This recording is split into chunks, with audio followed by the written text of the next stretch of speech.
Welcome to another episode of the Erectile Dysfunction Radio podcast. Today, I'm really excited that we are joined by Ven Virah. Ven is an award-winning motivational speaker based in Toronto, Canada. Ven is also a man of tremendous courage who shared his personal story of overcoming erectile dysfunction in a public forum. To say I was impressed when I heard his TED Talk would be an understatement. I found it inspiring and it strengthened my resolve as a clinician to continually work to help more and more men resolve their erectile dysfunction.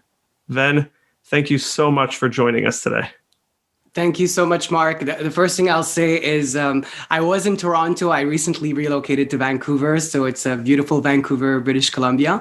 But I'm happy to be here, Mark. Always a pleasure to share my story and to really help men out there that are dealing with their shame, their erectile dysfunction, and even women that are with those men, and to be able to help and help them in that situation. Ever since I did that TED Talk, I had, and other talks as well, I've had many people approach me. I'd say every other day I get requests from all around the world from men telling me how that my story touched them and inspired them, and that they're going through what they're going through and they want their own happy ending. So I'm very happy to be here, Mark. Whatever I can do to help spread the message, I will do. Well, thank you very much. And many of our listeners likely are going to find themselves in situations or experiences similar to what you've been through. So I want to ask you, Ven, if you can just please start us off by sharing your story. Sure, absolutely. So I was based in Montreal, Canada back then, was a university student, was very popular student council president in college, university. I was an athlete and I used to play soccer. And as a result of playing soccer and being a great goalie and being a fearless goalie, I got hit many times in between my legs by the soccer ball. Didn't have a jack strap. Obviously, I think my erectile dysfunction had a multiple reasons of why it occurred, but I never got treated because I was so ashamed of what I was dealing with. And from a spiritual perspective, I said, God's going to take care of it. God's going to take care of it. And never really addressed it because I was too ashamed to share my story. Long story short, I went to university, realized I had an issue. Every time I would meet different women and things would get more intimate, I would break up the relationship right away because I didn't want her to find out. And it really broke my heart, Mark, because I was really under this place where I loved the woman I was with, but I just couldn't bear them finding out about my erectile dysfunction. So it was very much of a difficult position to be in. And that went on for several years. Nobody knew about my condition, my situation. I was very much with me and myself. And in fact, it's scary because at one point I thought a viable solution would be to leave my family, my friends, everybody I love, and travel halfway around the world and just start my life by myself with my own shame and just lead my life like that. And I'm so glad I didn't do that, Mark. But essentially what it led to is I went on this personal development program, wanted to go from good to great, realized that, oh my God, there's actually something that is subconsciously dug under the carpet that I'm not addressing, which is my erectile dysfunction, and I need to do something about it. So I went to see a doctor. The doctor referred me to a specialist. That specialist referred me to a urologist who, if I'm not mistaken, was perhaps one of the best urologists in the country. And he was so interested in my condition and my situation at my age that he wanted to bring me under his wing as part of his own research.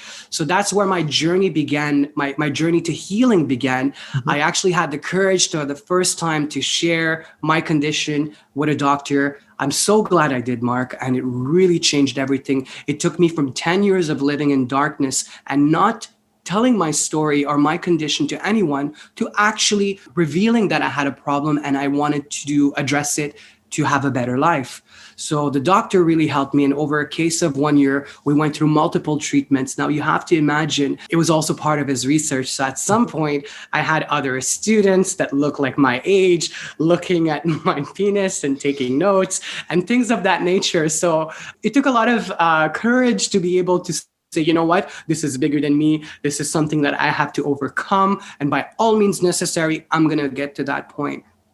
Eventually, the doctor came back to me and said, the worst case scenario, Ven, is we need to do a surgery. And he came up to me one day and he said, Ven, we tried so many things, we're going to have to do that surgery. And at that point, I was concerned because as part of the surgery, it would mean that I would have to be induced to be asleep so that they can perform the surgery. And my cousin had passed away a few years earlier than that because she had to be put to sleep. And I don't know the whole reason behind it. I think it may have been an overdose or something of that nature, but she passed away. And all you need is one person to pass away from that. And you're like, oh my God, could this What a trauma. Yeah. What a trauma. Could this be the end for me too, right?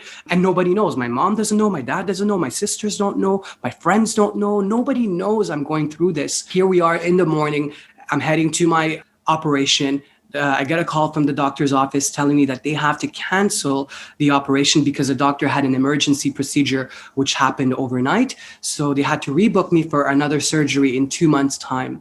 Now, in that 2 months, I knew deep in my heart that I had to do something about it. And the reason why I knew is because I remember going on Facebook and I wrote, I'm like, if this is my last post, let it be this. My life is my message. And I just wrote that. And I'm like, this could be the end of me, right? And then I got a reply from my mom on my post saying, no, your life is my message. Wow. And it really struck me. And I'm like, coming back, I have 2 months and I'm like, I have to do something about this. So I told my older sister, told my younger sister, told my dad separately, went for a walk, told my mom. They all were so loving, so understanding, so caring, even wondering why I took so long to even tell them that I went through this. And eventually, I told a few friends and they're like, oh yeah, it totally makes sense now. Like you're the guy that would meet girls, but would never close with girls or whatever that meant, right? Wow. Eventually, so you went through this process of disclosing this to friends and family. Yes, which was huge. But I did it one-on-one. It was always one-on-one because I wanted to gauge their reaction. And I have to say, the first time I said it was to my older sister. She was the one I was not getting along with her. And I felt that, let me go straight to the person I at least get along with and just reveal it to her. I didn't know why. I just felt I had to do it. And the floodgates opened. I was crying. I remember I was at a coffee place and she was so loving and understanding. And that completely shifted my relationship with her. And that gave me courage to speak to other people. And, the more I shared, the more I cried. But eventually that stopped and I was more direct and being able to share my story. I remember when I shared it with my dad, he tried to, put a bit of humor there because he didn't want me to feel bad about my condition. He just wanted me to, it's part of life. It's okay. You just got to deal with what you got to deal. And so I did reveal it. Then I went to the operation room 2 months later with a few people in my closest circle knowing about my situation, was ready for the surgery. And I told the doctor okay, I'm ready. And they're like, we're actually done because they had induced me to fall asleep. I didn't know that. I guess I didn't know. And I was just like, okay, I'm ready. They're like, done. And I'm like, so a few weeks later, I went back, saw the doctor. He was very impressed with my recovery. In fact, if I'm not mistaken, he said either it was the best recovery he's seen someone go through or one of the best. And he's like, you're ready, go out there, enjoy your life. You have a second chance to enjoy life. The urologist told you that physically you're able to gain and maintain an erection. Correct. Go out and enjoy your life. Yeah, exactly. So then by luck, I was a speaker. I spoke on stage and this girl, I caught her attention, I guess, and she was so beautiful. And I remember we tried 3 times and all 3 times it didn't work. And the shame grew bigger and bigger and bigger. And at that point, I went back to see the doctor and I was like, doctor, you said it was going to work. It didn't work. What's going on? Because I really thought I had a second chance to life. And he said, well, physically you're healed. But Ven, you still have 10 years of trauma you haven't addressed. And at that point, he referred me to a therapist. And that began my 9-month journey with a therapist. And in those therapy sessions, I from what I recall, I talked about myself. I talked about life. I talked about my erectile dysfunction. We kind of looked at what I thought it meant and what it actually meant from a factual perspective. And we try to bridge the gap between what was in my head and what is actually happening. And another interesting thing was that I realized that my erectile dysfunction wasn't just about the erectile dysfunction. It was about my entire life, my family, my friends, my relationship, what it meant to me as a man, what it meant to me as somebody in the workplace. It was just like everything. Everything at the source had something to do with how I felt about the erectile dysfunction that I had, whether it was conscious or subconscious. But over 9 months of therapy, of meeting with that person every week and sharing my feelings, the more I shared, the more I healed, the more I cried, the more I took it from within me to being able to then be healed from that erectile dysfunction. And then that led me to the therapist telling me, Ven, I'm pretty sure you're ready now to proceed forward. And you've done a lot of great work over the last few months. And now it's time for you to meet someone intimately and eventually engage in sexual intercourse. And I was a bit concerned because I did have that failure a few months back. And I'm like, I didn't want to repeat that. And I was a well-known guy in Montreal.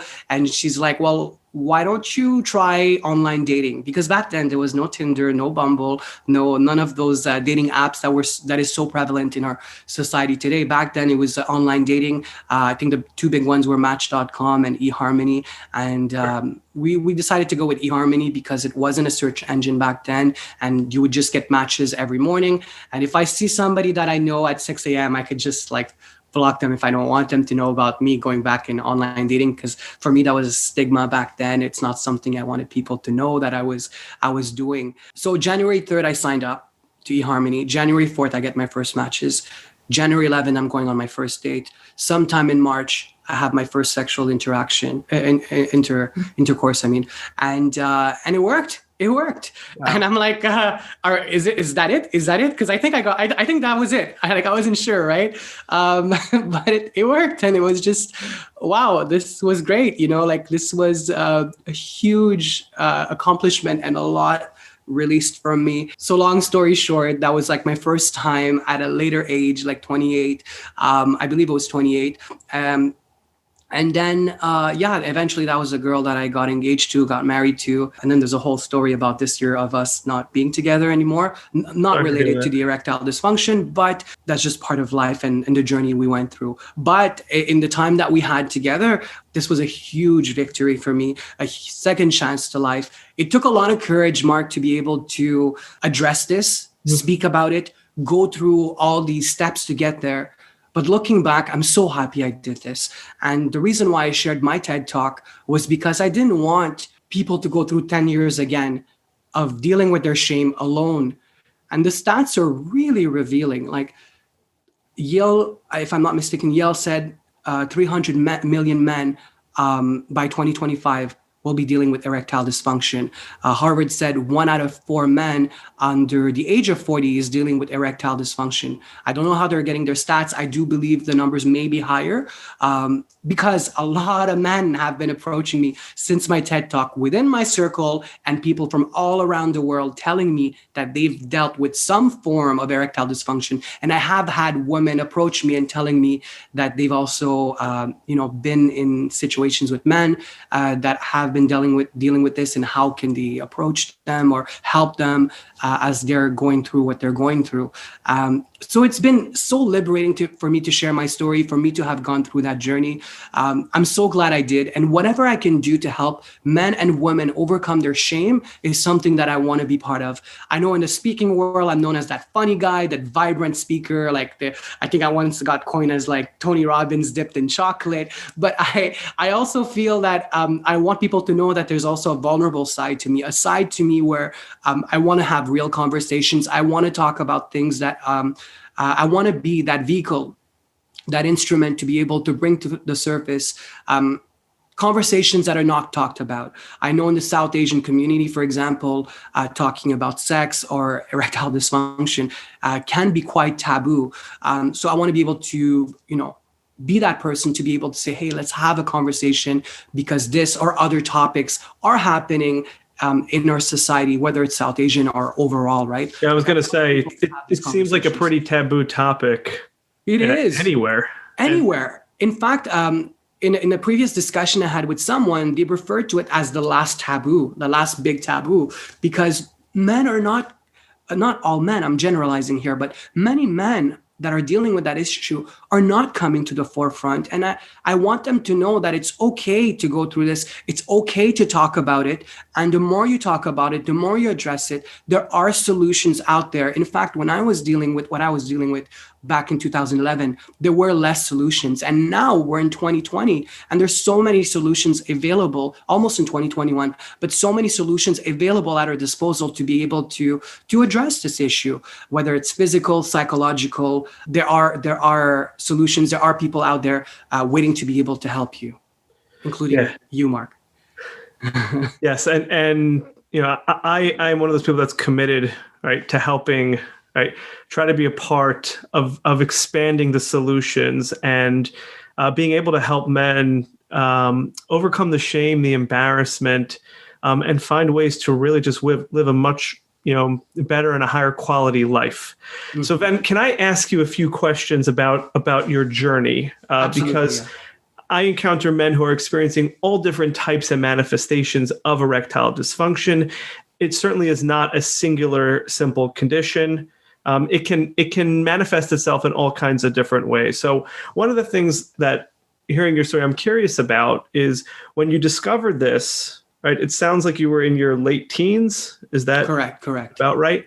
Now, was this only happening when you went to engage with a partner, or were you noticing some manifestations of erectile dysfunction with masturbation, or not getting erection in the morning or something of that nature? So that's a very good question, Mark. And I would say all of the above, whether it's masturbation and not getting that full erection or not getting it consistently in the morning. But also in my situation, it was a physical issue. There was actually a vertical curvature and a side curvature as well. So it's not like I could not see it. It was very visible to me that was something that I was dealing with. But of course, I tried to hide it. I try to normalize it like it was just part of me, and in thinking it would just take care of its own or reshape back eventually in its own way, right? But no, it was very visible to me that was there. Yeah. So you knew that early on, both on your own and going to engage. Correct. Okay. Now, what role do you think inaccurate or missing information played in the length of time, right, that you experienced erectile dysfunction? It played a huge part. I think definitely misinformation is a big part of it. Not being educated in knowing why this is happening, not being educated to know what are the solutions out there. Perhaps were part of me taking longer to address the issue. In my case, it was also, it was just me being so ashamed about what I was going through and having a story in my head and believing that story and just going with that or avoiding the issue to such a point that I just didn't want to address it, right? Looking back, I wish I had gotten the help much sooner, that I would actually inform myself much sooner and find the information about, well, why does somebody deal with erectile dysfunction? What are the different potential causes to an erectile dysfunction? What are the solutions available to be able to address that erectile dysfunction? So I definitely feel that if I had addressed this earlier on, it would not have taken 10 years to get to a solution. Yeah. And the shame that you described feeling, I think, is so common, and probably is the biggest barrier to men being able to find, right, the solution or a solution that's going to work for them. Right, it's just going and talking to somebody about what's happening, and hearing you kind of describe that hope that it'll just reshape itself and it'll start working the way it's supposed to, and really holding on to that hope for a long while. Right, as opposed to going to talk to somebody about it. I think it's really, really common that a lot of men do experience. It is. And you know what? Again, it's a story in our head, but it's looking at the story versus the facts. And it's important not to just stay in the story, but also get the facts, get the medical support, get the professional experts to be able to weigh in on the situation. So that is also equally important. And I do trust that if men out there seek professional help, that they will be able to have a better overview of what they are dealing with and being able to address them and perhaps even change that story in their head. Yeah. So speaking of changing the stories in people's heads, another area that I was really interested in asking you about is when you're describing this time period in probably your early 20s, and in your social circles, guys are going out looking for sexual partners. I think you used the term closing the deal. Yeah. And I'm wondering about your experience of performance anxiety. And in particular, maybe you can share some of the things that would go on inside of your head when you went to engage with a potential partner, but felt like you would not be able to close the deal. What were some of the things that might be going through your head at the time? Sure. And I think that'll be a two-part answer. The first part is around being around those friends that are all talking about, their sexual conquests or like they're the partners that they're in. Or I think to be able to engage in these conversations was very much where I had to actually pretend that I was actually also going through similar situations with them, even though it wasn't true. And just having those conversations, like boys being boys and just talking about it, was just one area where I was like, well, if that's normal and I'm not living normal, then what am I living, right? So that was one thing that was important for me. Now, whenever I got to a more intimate relationship with someone and we got closer to potentially having a sexual intercourse, there was a lot of fear. Mark. I was just very much in my own head, believing for sure that it wouldn't work. So either she finds out and I feel way more ashamed that I'm already really ashamed, or I cut this off and then I may be perceived as a player or someone that maybe is hard to get or hard to please. And then it's kind of like a protective mechanism, right? Mm-hmm. So I preferred that option to save face, if I can say it that way, and not have to address the issue. So it was kind of unfortunate that I went that route. But, when you're dealing with fear, shame, guilt, those were the solutions that came to my mind to be able to deal with this, address with this, and perhaps not even address the solution or perhaps give it a try, because I was so convinced in my story that it wouldn't work. So what's the point of going further and trying? And if I was right, then what shame would I experience that I did not want to experience with that girl? And what would they go and say to whoever? Again, all stories, right? That would put me in such a position to expose my erectile dysfunction. Yes. And it sounds like what you're describing is almost like you made the decision that you were not going to be able to perform. So then it was just like, what's my exit strategy? How am I going to avoid having to even get to that point? Right? Because it wasn't even a fear that it wasn't going to work. It was a knowledge. It was that deep inside of you. Right? Correct. So it's just like this anticipatory anxiety, right? And not wanting to engage. Correct. Yeah. Did you feel a disappointment in yourself afterwards, or did you feel a relief? Huge disappointment. Because, every time I would get into a relationship and it would be intimate, the feelings were true. I was really in love, or I was really interested. And to have to break someone's heart for the case to be able to exit from, not exposing my erectile dysfunction was very much heartbreaking for myself as well. So I was like breaking my own heart as a result of that process. So I was disappointed, but it's far more than the word disappointment. I was heartbroken. Again, just feelings of sadness and more. It was really like a devastation. Devastation is probably a bigger word. Yeah. Ven, another thing that I'm curious about is in your therapy process. I think a lot of people are curious about what actually goes on in the therapy process for erectile dysfunction. And I think it's unique to each person, each man who's experiencing that. But I'm wondering if you learned specific factors about yourself, right, that had been contributing, right, to not being able to achieve an erection, right, and over time you were able to address those, right, and then get yourself to a place where you could more reliably gain and maintain an erection. Yeah, so that's a very good question. the therapy definitely helped. It helped me on multiple levels. And yes, it is personalized and addressed to each person's individual condition or whatever they're going through or wherever they're at in their recovery. For me, what I remember is there was a mix of, demystifying what I thought was true to what are the actual facts, and actually reading several books or even chapters of several books that are specific about what is what is a penis? What is the whole process of like a penis, and then going through getting an erection and then penetration and so on.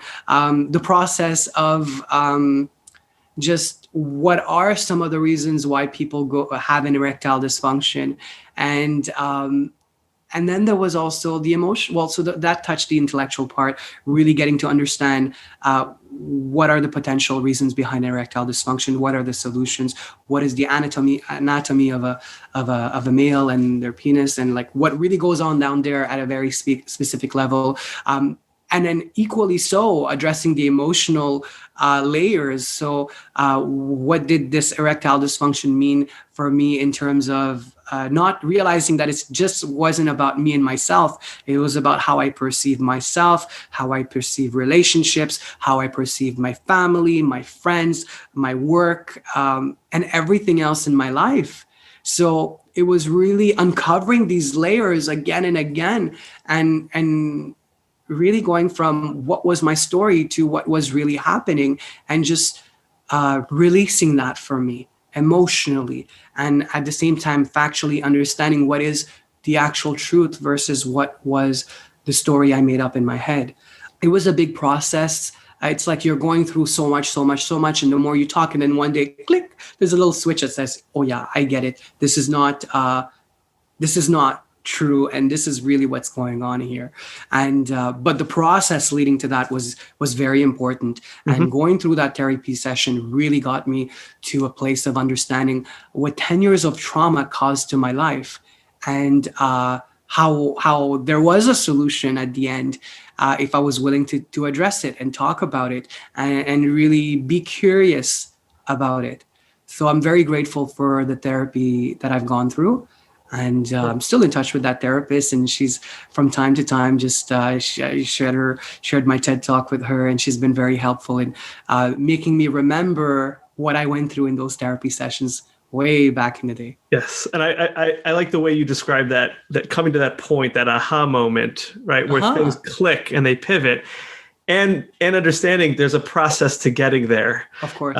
Sometimes men want to just get to that click and not go through the whole process. And I see that in my practice at times. But the therapy process is so valuable, right? To being able to get to that aha moment, that click, right? Mm-hmm. To be able to really see things differently, think about the process differently, experience the process differently, mm-hmm. and ultimately lead to better erection. So to that end, Ven, were you able to get to a point where you could relax and enjoy sex with a partner?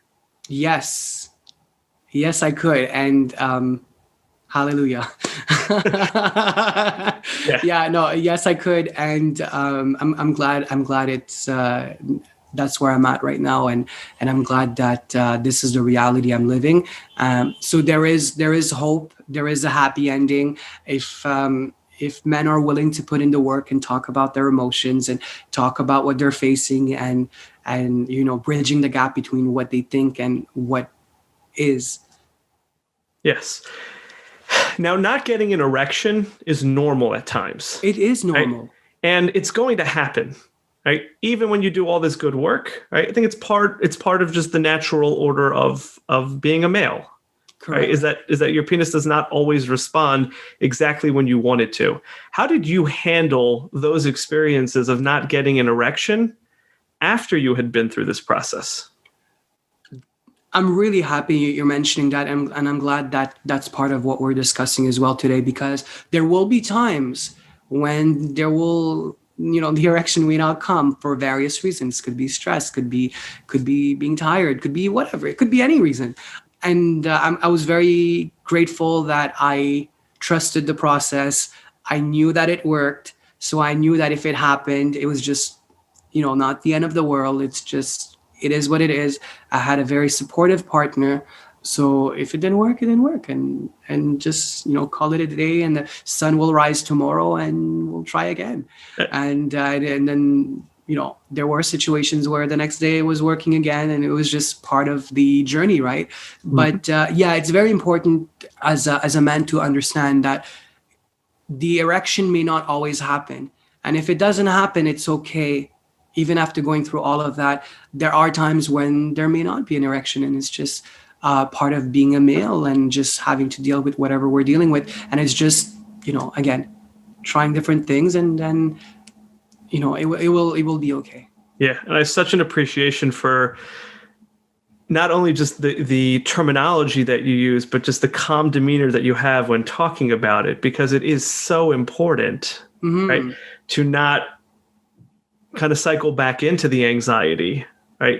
If and when inevitably you lose that erection at some point down the line, right? To be able to kind of just stay calm and understand it's part of the process. And like you said, the sun will come up the next day, right? And there's a pretty high chance that you're going to be able to gain and maintain an erection when needed.